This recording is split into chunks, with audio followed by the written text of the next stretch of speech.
What's going on, guys? ChaseWins.com coming to you for Wednesday, the 30th of October.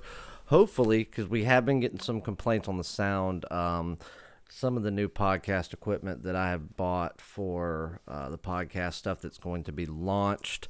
I'm actually testing out a new microphone today, and this is a backup mic, so I will start using this on my daily free play videos if it does help with the sound. So I definitely need some feedback on that, comments, whatever. Or if the sound's good, just give a thumbs up. That way I know that it is worth it, because to be honest with you, I don't like having this mic in front of me when I'm trying to focus on actually being in front of a camera. If it was just audio, it'd be a whole different story. So let's get into it. You guys did not see me yesterday, and reason being was because Monday, as you guys knew, I had to travel to St. Louis to close a little business deal. Good meeting. Everything went good. Flight back out of St. Louis was supposed to leave at about 9:36. Flight ended up getting canceled. The flight that was coming, that I was actually going to be taking out of St. Louis, was coming from somewhere in Texas. Anyway, they had some trouble with the plane. So they ended up, when they ended up landing early, they landed somewhere else. I don't know. Did a landing. So then they backed us up. I had two options. I could either leave 2 hours later, but I was going to take about 5 different stops and run all the way around the country, it seems like. Or I could have left early that next morning, gone from St. Louis to Chicago and then straight back home, which would have been fine. But then end up getting there to O'Hare. Then there was a delay, then another delay, so on and so forth. I ended up going from St. Louis to Chicago to D.C., just too many stops, and I ended up not getting back home, which was originally supposed to be late Monday night or into the very early morning hours of Tuesday morning. I did not pull up in my driveway. No sleep, and not had a shower yet until it was going on 1:30 yesterday afternoon. So I had to get grinding on finishing up the day. Was not able to go live like I promised, so I apologize for that. But it is what it is. There was really no excuse me. There was really nothing I could do about it. So we will be going live tomorrow. Our normal schedule. It's going to be a good long show, probably an hour and a half to 2 hours, but we're going to deep dive into the business talk again, talk about some college football, some NFL. We're going to talk about the start of college basketball. I'm going to give you my kind of my power rankings of who is my prediction to come out on top in every conference. So I think it'll be good, and we'll answer a bunch of questions. So let's do a recap. You saw my recap, obviously, that I did on Monday's video for Sunday, going out there, losing the top play in the NFL, but then coming back with 3 top plays to finish out the day. So a great day on Sunday nonetheless. Monday, slow day. Did not have a ton of action, but a good day nonetheless. One play in the NHL that day, Vancouver minus 135. Nice easy winner. So another sweep day in the NHL. First top play in NBA was on Monday night. We had the Toronto Raptors, nice easy win. We had the Phoenix Suns. I'm telling you, people are not believing in the Phoenix Suns, and they are money, man. They are money. That's the third time we've taken Phoenix as an underdog, and they've covered 2 of the times. I think they won outright. First game, I know they did. So we did that. We did have the Chicago Bulls minus 125 on the money line. Bulls shot themselves in the foot. I don't care what anybody says. The Knicks did not win that game. The Bulls lost it. So that was kind of a heartbreaker. But a good day in the NBA. First top play of the NBA season was a nice, easy success. Another sweep day excuse me, I'm having a brain fart. Another sweep day in the NHL, and then we gave you a free play, 2 free plays really, in the NFL. Gave you the Miami Dolphins plus 14.5. Some people may have gotten it at 14. Either way, nice easy winner. That was a premium play as well. I did tell you on video as well that I did lean towards the over. And in the first half, that was really going in our favor. But in the third quarter, there were some mistakes made. Neither team really was playing with a ton of urgency, which with Miami, I understand, because they kind of were overall controlling how the pace of that game was going. So that was fine for them. And it was just right up to it. I mean, we came very close to hitting that as well. But so a 1-1 day there. But overall, another great day. Now, yesterday we come in and I backed Verlander. If you took them on the run line or the money line, doesn't matter. They lost. We'll get into that in just a second. And that was my top play yesterday. So a rare top play loss, especially when it's in the MLB. But it is what it is. And then we had the NHL yesterday. We had the Nashville Predators, nice easy win, plus money, as well as the Boston Bruins, plus money. We did take the over in the Blackhawks game. That one did not come through. And then the Tampa Bay Lightning actually got beat yesterday, but it was plus money as well. So if you look at the plus money factors going 2-2, we actually turned a very small profit in the NHL yet again, even though it was a 2-2 day. Again, going back to that leveraging, it does not always about wins and losses. It's about turning profit and what you do with that. So for the NHL, that puts us at 48-16 overall for the season for a cool, even, dead 75%. I don't care what anybody says. There's nobody doing that. And, hey, there might be some guys out there that are doing good in the NHL. I'm not talking bad about those guys. I hope they're doing well, especially if you're on their plays. I want them to do well. I don't want to see any of you guys lose money, but they're not hitting 75%. They're certainly not playing the volume that I am. 13-2 on top plays in the NHL this season for 87%. So NHL, I know that I had the $500 special going on that I had to take down. I had left it up for too long as it is. But I did tell you guys that for this week I was going to bring back a discount, but it was not going to be for $500. So we had jumped it back up to its normal $1,500 price point, and I cut that in half. So I've got it at $750. Can't beat it. 50% off, and that's going to go from, it was there yesterday, and I'm going to run it until midnight on Halloween night. And as well as the $500 college basketball season, I'm going to run to the same thing. And I really think that's it. We have not had a play of the week, play of the month, anything like that in NHL this year. I have zoned in on one play, but both teams are going to be playing in games leading up to this particular game that I have circled that I need to watch before I would ever decide if I'm going to pull the trigger. NHL's been lights out, best out there. So maybe possibility for a big step out top play in hockey this week. But we'll just have to see how everything goes. I'll leave it at that. Not going to dig too much deeper into it because who knows, it may not even happen. And I really think that that's it. So now let's get into real quick. And if everybody's wondering why I'm sitting in, kind of in a new setting, my home office that I had, turned that into another kid's bedroom. So now all my girls have separate bedrooms because, got some getting older and they're just kind of going their different ways in life, what their interests are. And, if you got kids, you know how it is. So I kind of gave up my home office, but I told myself, my wife was like, well, just give up your Cubs room and just turn that into a big office. And I was like, yeah, you must be on crack. Not giving up the one room that is most important to me in this house. I don't care what. I mean, I could live into a shoebox for anything else as long as I got that room. But what I did do was I did rearrange some things around, had the floors redone, put hardwoods in there versus the carpet. So that's actually being done as we speak, be done beginning of next week.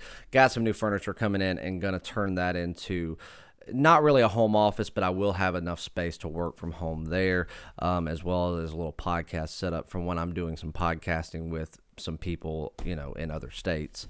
So, but let's talk about this game last night between Houston and Washington and what I think was the turning point in the game to where Houston allowed that team to beat them.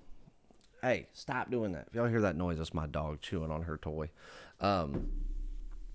And the reason that I think Houston wasn't able to come back and capitalize, I think the series should have ended last night. I truly do. I think anybody knows, even if they're pulling for the Nationals, Houston is the better team. I've been telling you guys all year how I felt about Houston, even before the season started. The team with the least amount of holes in their lineup, matched with a great defense, is always going to be the one that wins the World Series. I don't care if you make mistakes. Obviously, you can't make errors. But I don't care if you have all 3-star hitters. You don't have to have a Mike Trout, a Bryce Harper, an Aaron Judge. You don't have to, an Altuve, a Bregman. You don't have to have that on a team to necessarily win a championship. Because if you look at smaller market teams, they don't have money to have that type of lineup. They don't have money like the Dodgers, the Yankees, the Cubs, the Red Sox, the Astros. The reason the Astros, well, we'll get into this in a second. The Astros have the least amount of holes. For the majority of the season, you had, out of your 9 starting batting rotation, you had 6 of those 9 hitting above a 300 batting average. That's insanity. Not to mention, you had the most dangerous pitching rotation, starting pitching rotation in all of baseball, with Verlander, with Cole. You bring Greinke into the mix from Arizona. I mean, there were just so many factors that made them not only the best team, but to set them aside from other teams, especially in the AL West and other American League teams, and just, put them on a whole nother level. But here's one thing the Astros don't do, and I respect them for it, and this is their game. They don't intentionally walk people, especially when you talk about a Cole or a Verlander. Those guys, go back to Cole's Pittsburgh days or Verlander's Detroit days. They were not guys who intentionally walk people. And that's shown, to be true, and that for them not to veer away from that. But last night, when Verlander, and I don't even want to say Verlander was struggling. I certainly didn't think Verlander was going to go out there and pitch, a perfect game and not give up a hit or a run or anything to that magnitude. But really all we needed was Justin Verlander to go out there and pitch 60% of himself for 6 innings, and that would have been really all they needed. But he comes out there, he already gives up a run in the first. Bregman comes back, takes care of business to tie it up. Or we have a tie-up, and then Bregman takes care of business. Now they're up 1. And then what happens?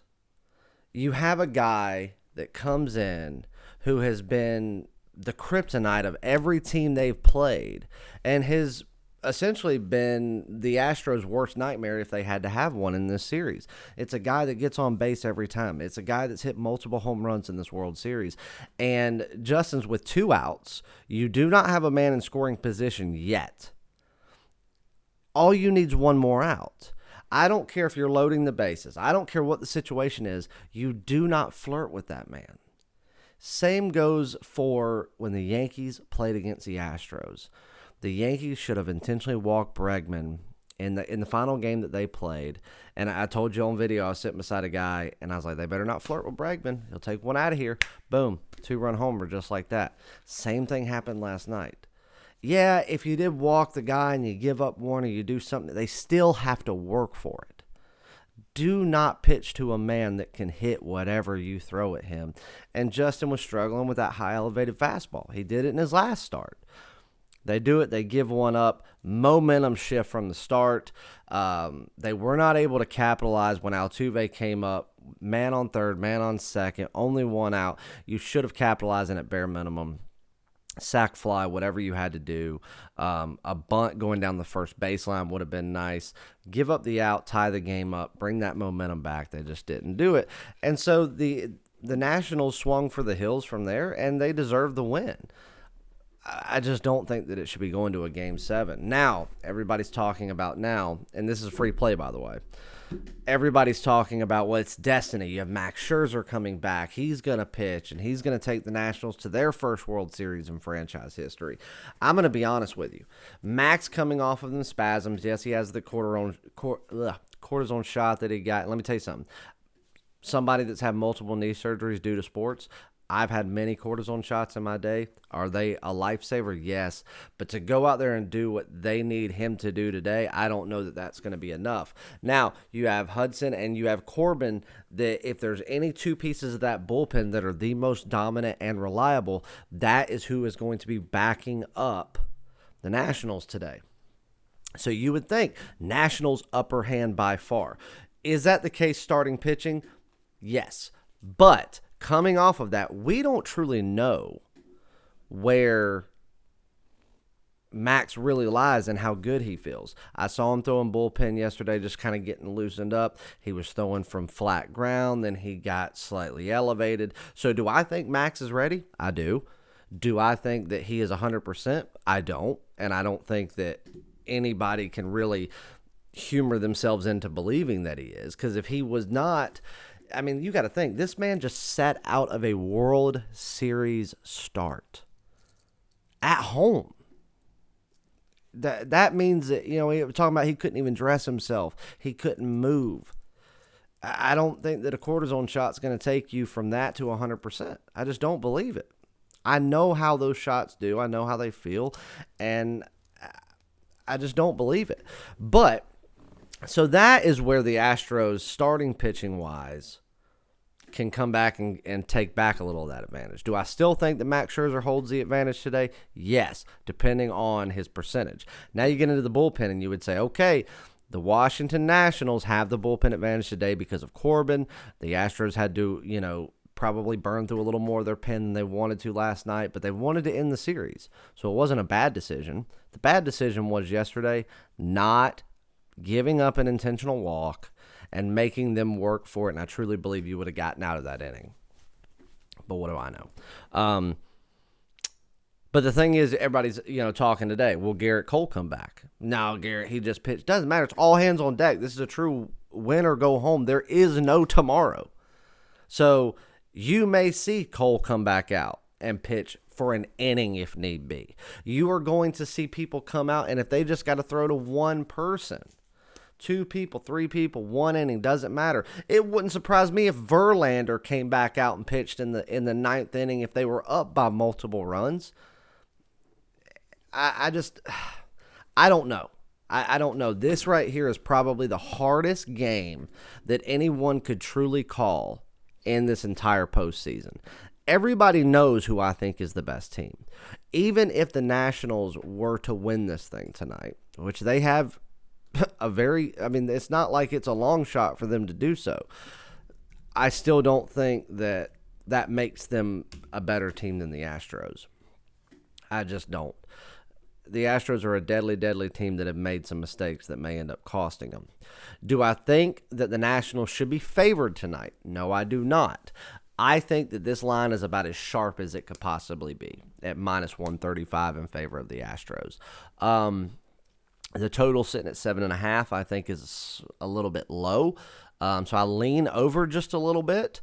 But if you look at the plus 1.5 line, only laying $1.85, usually if the odds makers are truly in belief that somebody can keep this game close and a plus 1.5 would make it a very, very easy bet, you're going to be sitting well into the 200s with no problem.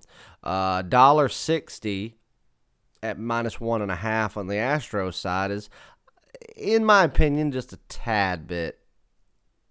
It's a tad bit. I don't even want to know how late. I would think that it would be closer to 180, truthfully, in a situation like this. Mark your pitchers tonight. We're going to mark Scherzer because I have to go off the basis of I don't truly believe that he is 100%. I think Greinke can pitch a very good game today, and I think that the Astros have a game plan that none of us know about, that none of us are going to think about. I think that you better be ready to see people like Verlander and Cole in the bullpen loosening up if that were to be a thing they needed. All hands on deck. There is no tomorrow. I'm going with the best team in baseball to win the World Series tonight to complete my prediction again for who's going to win the World Series before the season started. I do it every year. I'll continue to do it. I have not gotten one wrong in the last, let's see. I didn't get 2016's right on the Cubs. I actually had the Cleveland Indians that year, but they went. But I've never picked the Cubs to win the World Series, ever. I've always bet them to win the World Series before they did it because it was just an easy way to go throw a few $100s out there, cross my fingers, hope, and make good money. But I've never actually been able to truly, truly predict they were going to win the World Series. Even though I had it in my mind in 16, I didn't want to say it out loud. I got to go with the Astros tonight, guys. I'm sorry.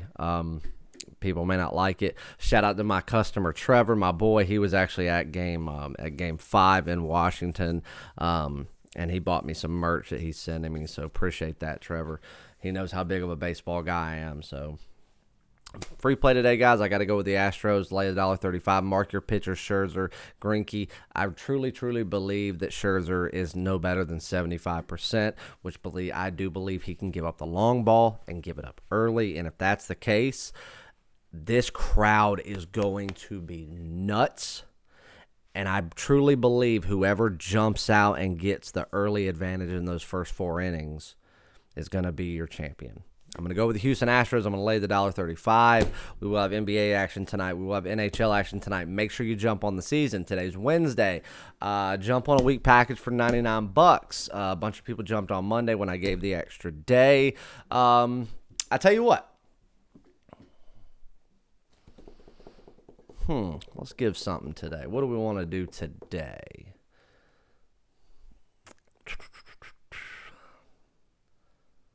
I'll tell you what I'll do. No, I'm going to hold that for this week. I'm going to hold that for the start of college basketball. I'm going to drop college basketball preseason to $400 today. Today only. $750 on the NHL. Those go away tomorrow. Well, the college basketball I'm going to make go away at midnight tonight. Hockey will go away at midnight tomorrow. Jump on it. $99 for 7 days. $50 gets you 3 days. And then there is a special going on for the month of plays. So make sure you check that out at chasewins.com. We will be live tomorrow. Can't wait. Probably we're going to shoot for 9:30 in the morning, 10 o'clock at the very latest. Like I said, we're going to try to go for about another hour and a half like we did, maybe even upwards of 2 hours. So make sure that you get involved in that. I will see you guys back tomorrow. For everybody that sent me emails late last night, I did actually go to bed a little bit early last night as soon as the World Series game was over, and I finished taking some notes on some NBA stuff because, I had not slept in over 24 hours. I was tired, but I am getting back to you here in just a few minutes. Plays come out about normal time. I love all you guys. Sorry for the long video, but trying to have to recap 2 days and give you all the information. And I really wanted to give you my true thoughts on this World Series game. So make sure you get involved, guys. One of the packages, best MLB capper out there, that's been proven. Bittersweet. Tonight's the last night of baseball, but it'll be back before you know it. Top NHL capper in the country right now. NBA's flat out on fire. College basketball's right around the corner this coming week. Everybody knows what I do in college basketball. That's usually my number 2 sport. And we got a full weekend of football and some games that I really like. So let's go out there and hammer it. I love you guys. Check me out at chasewins.com. Have any questions, shoot me an email, chase@chasewins.com. Take the Houston Astros, guys. We're going to take a -135. See if they can pull it off. See you tomorrow, guys.